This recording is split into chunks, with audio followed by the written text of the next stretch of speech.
Porca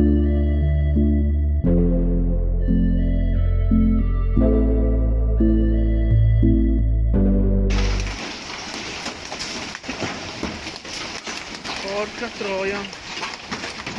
Porca troia.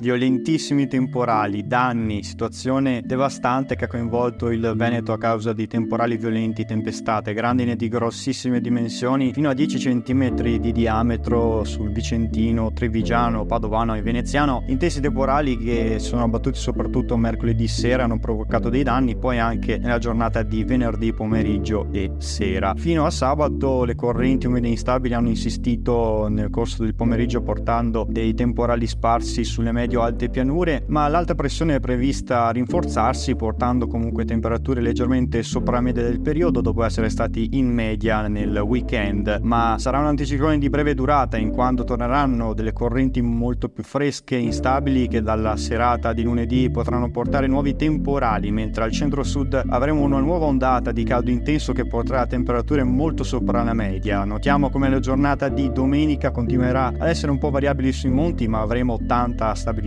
in pianura e più sole. Lunedì è previsto il passaggio di una saccatura in arrivo dalle Alpi che porterà delle squall line, dei temporali lineari e quindi ancora rischio di grandinate per il caldo accumulatosi martedì, la giornata forse peggiore tra il pomeriggio e la serata, con l'arrivo anche di qualche nevicata fioccata sulle Dolomiti fino a 2500 metri, poi da mercoledì anticiclone in rinforzo. Notiamo quindi come il passaggio dalla prossima settimana tra lunedì e martedì viene visto da gran parte dei modelli confermato con l'arrivo di queste fresche correnti instabili, il ritorno del maltempo di forti temporali visti i contrasti termici e l'accumulo di calore che si andrà a depositare tra lunedì e martedì. Avremo temperature fino a 34 gradi, poi vedete questa ondata di freddo riuscirà a portare temperature leggermente sotto la media del periodo con un proseguo poi di un clima gradevole caldo che dovrebbe rimanere alle latitudini meridionali, ma per maggiori dettagli consultate i prossimi aggiornamenti meteo.